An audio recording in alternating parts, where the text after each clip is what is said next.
या गवळणीमध्ये पहिली ओळ आहे, वृंदावनी वेणू कवणाचा माये वाजे, वेणुनादे गोवर्धनू गाजे. जेव्हा वृंदावनात ही बासरी वाजते आहे तेव्हा ही बासरी कोणाची आहे, जिच्या नादामुळं गोवर्धन पर्वत सुद्धा गुंजत आहे, आवाजानं भरून गेला आहे, असा प्रश्न सगळ्यांना पडला. गोपीही त्या आवाजात जणू ईश्वरी अनुभूतीच घेत आहेत. ऐकोणी नाद वेणूचा मोर विराजे, सांडोणी पाणी हरिण तटस्थ झाली.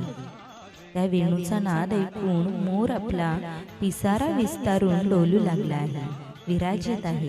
हरिण पाणी पिणं सोडून शांतपणे तटस्थपणे स्तब्ध उभे राहिलेले दिसते. वृत्ती सांडोणी वृक्षवेली डोलती, आपुलाले वैरभाव पशुपक्षी विसरले. गाय वाघ एका घाटा पाणी पिती. प्राण्यांवर